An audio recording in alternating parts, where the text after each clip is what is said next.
I get some attention. You look like a guy who thought maybe you'd be playing your last game as an Oiler. Is that kind of your mentality tonight? It's hard not to think about it, if you hear all the rumors and stuff like that. But I've been in this situation for the last 4 years, so I just try to play my game and not to think about it and just enjoy it, like I said before. And it was fun. What do you like the crowd reaction for the goal and at the end? Yeah, it's great. I don't know what will happen, but I had a great time here, and the people treat me really well, and I met a lot of great people, so I really appreciate everything they've done for me. That was your last game. You probably couldn't have scripted it any better to go out with 2 goals, first star, and chant your name. Yeah, it's definitely nice, but it's sad if it comes to the end, but it is what it is. So like I said, it's business, and I guess we'll see tomorrow what happens, or tonight. I don't know. Could be different, and if the team had maybe had more success, and not a lot of what ifs, but maybe it could have been different if the team had been. That's a good question. I wish for that. If it's different situation and we are battling for playoffs, and they will want to sign me and stuff like that. I'll be happy for that, but it's a different situation, and we are where we are, and I know the situation, so it's business, I guess.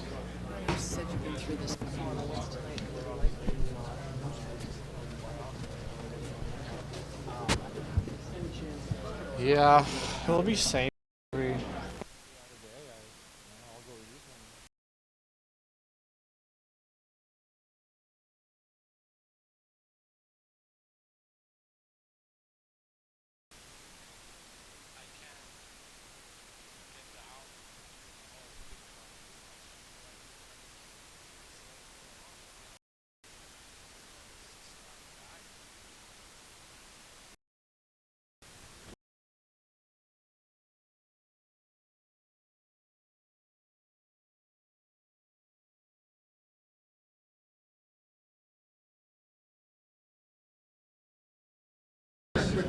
Give me for a second.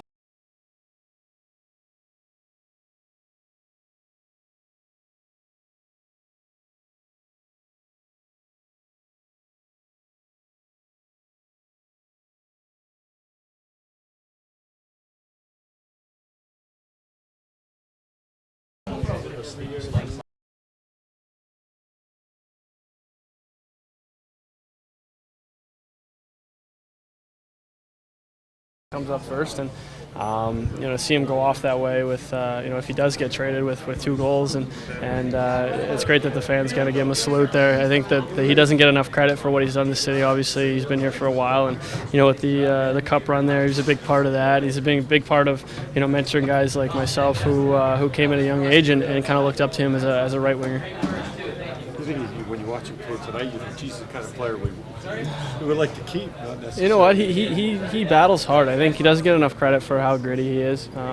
He's kind of been utilized as a kind of a checking guy this year. He's had a different role than maybe the past years. I mean, he's been a guy who's put up 70 points a couple of years in a row, and he's always been pretty consistent with his scoring. But I think for him, it's got to be tough. For the last 4 years anyway, since I've been here, his name's kind of been on that list for the trade block, and that can't be easy, especially going on the city. The media and the world now is such a social media thing, and on Twitter, everything. Everyone's making rumors, so that can't be easy to focus for a night, and for him to come out and put a performance like that, and it's awesome.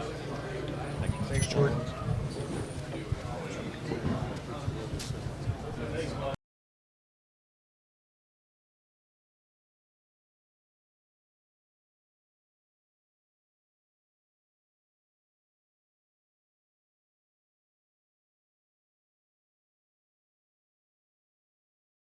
Maybe the show he put on, especially if it was his last game. No, yeah, I mean, Hemmer's he's a great player. He's a guy that I always loved playing with, and he was a really good soldier for this organization for a long time. And guys like that don't come along very much. You play 12 years on a team, that's something to be proud of. And if he goes tomorrow, we wish him all the best because he was a good guy. He helped me out when I first came into the league, and it'll be sad to see him go if he goes.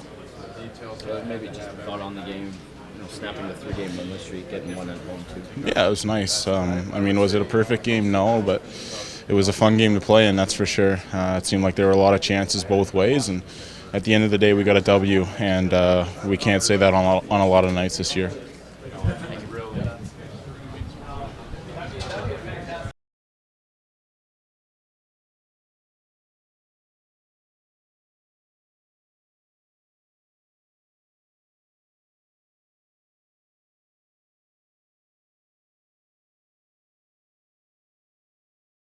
You're the U of A goaltender. You skated with the Bruins earlier in the year, and then you get the call today. Just take us through your day. Just normal day for me. I had actually a dentist appointment at 8:30, and then went to class till 11, and that's when I got the call from Ian Herbert's my coach there, and said that the Oilers had some stuff in the works, and if trade happened, it's probably going to get it back up. And lo and behold, I ended up getting on the bench there, so it's pretty cool.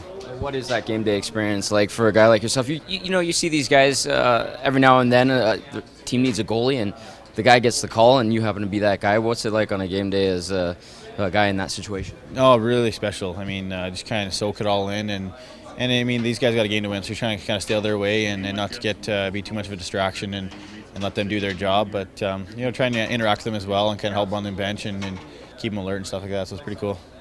Was there an aha moment, maybe first couple shots in warm-ups for you, where you're like, yeah, this is the show, and I'm here? Yeah, no, I was used to the shots from the Boston practice, so I wasn't really surprised. Just honestly, at the end of the game, when the crowd's cheering and full barn of 17,000 people, or whatever it is pretty surreal to kind of look around and just take it all in. It's pretty cool. Fantastic. Thank you very much. Yeah, thank you.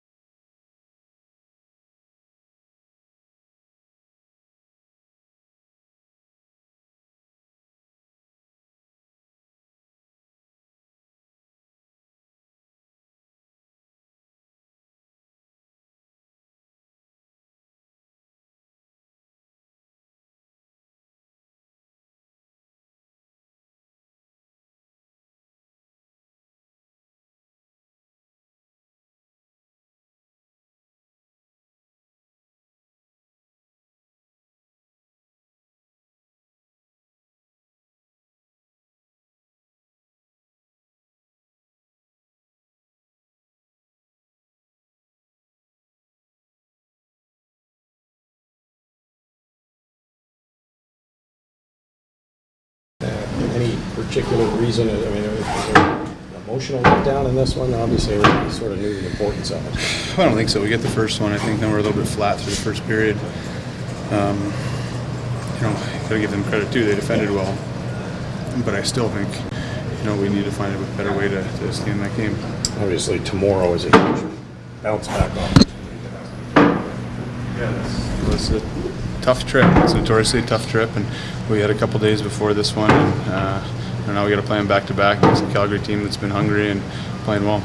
And when you look at losing to the Oilers twice, when you look back at the season, is that going to really hurt you? Oh, we hope not, but it might. So we'll see where the next 20 games take us. Is it helpful to not have to kind of stew over this one for a while? Well, this time of year you can't stew over anything. I think you have to get back at it and try to get points, but obviously we'd like to have gotten something out of this. I think so. I mean, I think we started well, and then we started trading chances with them, and we couldn't really keep up. And their goalie obviously made some huge saves for them, and we couldn't put it in the net, unfortunately. And I think we could have played a little bit smarter game today, probably. But it is what it is. And as of right now, we get another one tomorrow that we got to capitalize on. Did deviate or get away from the game plan as the game went on? No, I just think they're a young, skilled team, and if you start going back and forth, they're gonna make you pay, and that's what they did today. And we just couldn't bury the chances we had, and I think overall we played pretty well and we created what we wanted. We just couldn't find the back of the net. Is the best news the fact that you've got our opportunity tomorrow to kind of regain some momentum? Yeah, I mean, we can't really focus on this game too much. I mean, we got another one tomorrow, and we got to keep getting points, and we got 2 more games on this road trip, and we got to make sure that we win both of them. 11, 12 minutes, they didn't get a shot. What changed? As I said, we started trading chances with them, got a little bit sloppy in the neutral zone, and didn't get pucks in deep, and they made some counterattacks on us and got us on our heels a bit, and after that it was just back and forth for the rest of the game.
Coach, you come up short here tonight. What was missing in your eyes here, other than the? Well, I thought we didn't score enough goals, and we turned over pucks, gave them a short rate to play in, and they took advantage of it at least on 2 of the goals, and that's what this team can do to you. Pass up opportunities to get the puck to the net tonight? I thought we did. Even though we had 70 attempts at the net, I still thought that we had opportunities to shoot the puck more and chose to pass. I thought we overpassed on a lot of occasions, and one obviously ended up in the 3rd goal against for them when we had 2 if not 3 opportunities to shoot the puck and chose to pass it again, and they again gave them a short range. We just didn't shoot the puck, do enough to get the puck to the net and be hard enough at the net.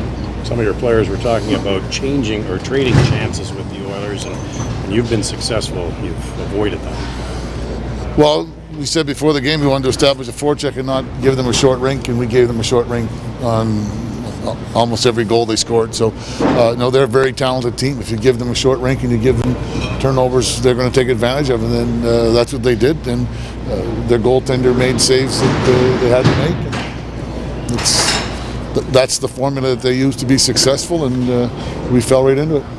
It's more frustrating, the fact that there's no call on the Greiba hit, or the fact that Greiba came out with the extra penalty. Well, I don't know if there's any frustration to it. The referees referee the game, and they call the penalties. That's it. Paul, is this as frustrating a loss as? Well, I'm not frustrated at all. It's a loss. It's another loss, and we have 19 games to play. We got to play. We got to go into Calgary and play a game tomorrow. This game's over. We can't do anything about it. We played well enough, to have won the games, so to speak, with lots of good things. Had the puck, had lots of attempts at the net, but it's just like the Detroit game. Like, we might have thought we played good, but we didn't do enough. So anytime you lose, you don't do enough. We have to find a way tomorrow night to do more. In an effort to do more, generate more, you obviously changed line combinations, and did it have supposed to have its desired effect? Well, it didn't have the effect that we won the game. So, but that's you have to try to. I felt we had to try to do something to shorten it up to get give our best guys an opportunity. Good bunch.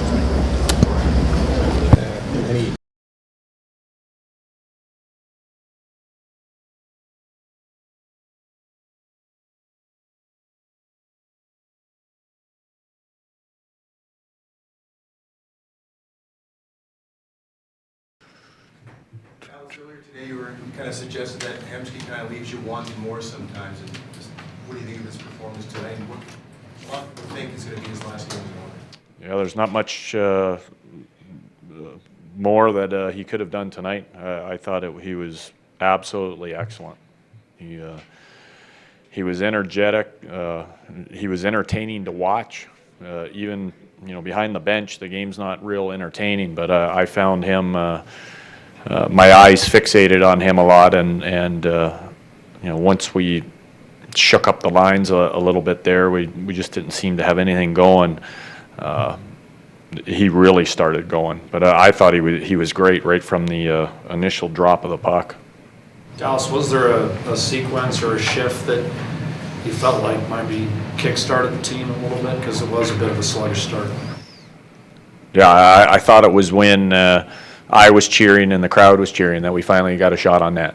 I thought that was the turning point, and but it's interesting, those games. There's I think with all the analytics out there, everybody's very focused on the shot clock, and we were just preaching on the bench, stay patient, it's going to come. I thought we had some opportunities to put it on the net. We passed them up. Then we started trying to get it there, and Ottawa was blocking it. But I thought as soon as I shook the lines up, I thought it shook our group up a little bit, and they responded great. It was an excellent response after that. Is Ben Scrivens just a guy who's unaffected by the environment, comes here, competes with Brizgalov, now Foss comes in? Is he just someone that just is more focused on what he's doing and doesn't worry about his outside environment? Yeah, and that's the environment he's been in since I've known him. He came in as a college free agent. We sent him to the East Coast League. He had to scrape and claw and not be worried about his surroundings to get out of there. And then he came into the American League, had to scrape and claw, got us to a league final, had to scrape and claw to get himself into the NHL, and now he's trying to prove that he's a number one. So it's just who he is. I've known the kid for a number of years now, and he's very unaffected. He fully understands what his job is. He's doing his job very well right now, and he's making the players around him better. He's got some leadership qualities to him that I think are very important. And not only is he playing well in the games, but he's making his teammates better by preaching the things that we need to do each and every night to win. Did you give any advice to Curtis Muka? How did you handle him? No, I welcomed him. I said, don't be shy in the dressing room. You can use all parts of it. When you get somebody in the room like that, they just go sit in their stall and they don't move very far. They're usually very intimidated. But our group say, we've got good guys in our room, and they welcomed him with open arms. And I didn't go out for warm up, but I'm sure he was, had the butterflies going in that net for sure. Does it ever go through your mind, what if Ben Scrivens gets hurt? Could you change something for a guy who's never really been in an NHL game as far as how you play in front of him? That would, I think the guys would, it's interesting because I'd like to say that, the guys would, battle really hard in front of them, but that's how hard I want you to battle every night. So I'm not sure much would change. But I can't remember ever a guy ending up in the net. You see these things all the time, right? Yeah, it's the, but I'm not sure much changes. Great. Thank you. Good. 1948.